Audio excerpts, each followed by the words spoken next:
Hey everyone, welcome to the channel. I'm Mayur, and in today's episode we are going to understand the identification and the authentication part of the IAAA. I have divided the overall IAAA into two parts so that we can focus on understanding this extremely important topic, which is a career in itself for many out there. So without any delay, let's get started.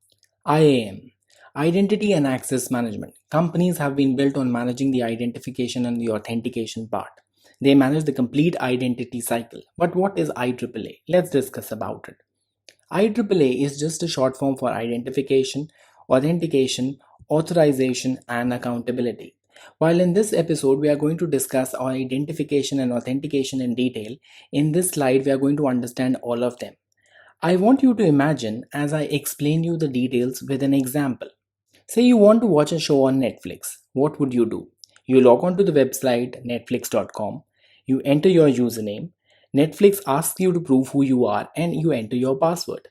This is the region you are authorized to watch some shows and you can also look at your watch history later.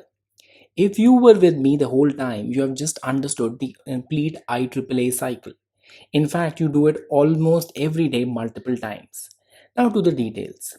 See, the identification is basically the user claiming who he is. This is done by username, employee ID, or any information which is public information. Your email ID is the perfect example of an identification. The next step is authentication. You prove whom you claim to be. You prove it actually by providing information that is known only to you. That is done by providing a password or a PIN. Remember entering the password in the Netflix website. See, once you have successfully proven whom you are, like in the case of a Netflix account, the next aspect is authorization. While you are who you are, that does not mean you can access the backend of Netflix. You can just see what you are authorized to see. The next aspect is accountability. That refers to the logs of the actions that you as a user have performed. You can, say your watch history would be a good example in simple terms. It's time to deep dive into these concepts. See, identification is the first step of access control. That is the process where the user claims he is who he or she or they are. While logging to a website, a user ID or your username is requested. In the physical space, you are requested to showcase a physical ID card such as a driver's license or a passport to claim whom you are. See, identification is basically you identify yourself uniquely. In most of the cases, this is generally public information. Say your email ID.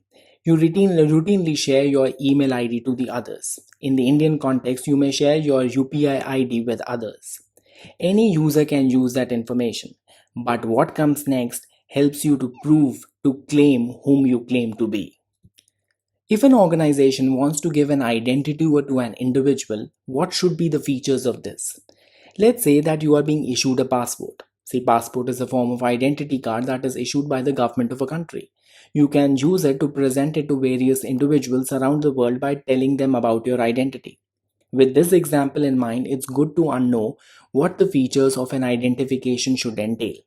The first and the foremost requirement is for it to be unique. If two individuals are issued the same ID, it will serve no purpose. The second aspect is that it should be easy to verify. It should not involve complex mechanism or time delays. While issuing an ID, it should be non-descriptive and follow a particular schema. If a schema is not followed, there will be no consistency and the verification authority may find itself in a difficult place. Finally, it should be non-shareable. If you give me your password, I should not be able to pass it as my own. Well, you have been issued a unique ID. What happens next? See, the next step is authentication. Authentication is the process of verifying or testing that the claimed identity is valid. Authentication requires that the subject provide additional information that must exactly correspond to the identity indicated. The most common form of authentication is a password. You go to Gmail and you enter your email ID. The next step is to enter the password. That is authentication. You power on your MacBook and touch the Touch ID scanner. You are proving to the system you are the one whom this MacBook belongs to in a way.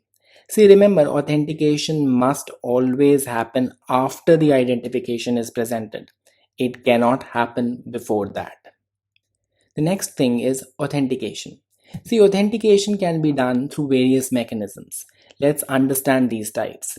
There are commonly three ways of authenticating: something you know, something you have, and something you are. Something you know. See, here the authentication happens with your knowledge or what you know. This can be a PIN, password, key, pet's name, etc. This is the most common authentication implemented today. This is also one of the cheapest authentication mechanisms. Something you have. Here the authentication happens with ownership. That is something you have or own. An access ID card, a credit card, RSA token, security badge are all examples of things that you own and authenticate yourself with. In this case, this badge is stolen, is lost. This could be an issue in those cases. Something that you are. Here the authentication happens with you. That is the characteristic part. Your physical attribute is used to authenticate you. Characteristics such as fingerprints, voice print, iris scan, palm print, etc. are examples of characteristics or biometrics. An issue with this can that you can never be able to change your characteristic if someone gets hold of your biometrics, unlike a password which can be changed. See, how many times have you witnessed this? You enter your username and then the password, and then you are asked to enter a PIN or an OTP that you get in via an SMS. This is called as multi-factor authentication. See, in the previous slide, we learned about three types of authentication: something you know, something you have, or something you are. A combination of either of these two will result in a multi-factor authentication. In this example of LinkedIn, it is something you know, that is the password, and something which you have, that is the OTP. The idea is that if an attacker gets to know your password, there should be another hindrance for him or her to gain access to the system. LinkedIn implemented multi-factor authentication, or also known as strong authentication, after it suffered a massive data breach. See, authentication mechanisms have expanded over the times, and there are other factors of authentication. Let's discuss the two of them here. Somewhere you are. That is basically focused on your location. You can access a particular folder only if you are an office. Your location is authenticated before you are provided access to the folder.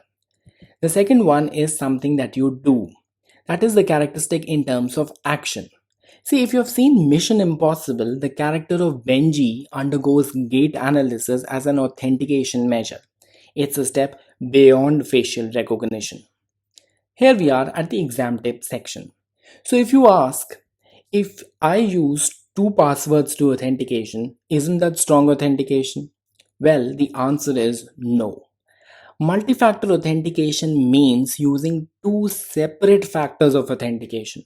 Combination of these factors is a common question that comes across various exams.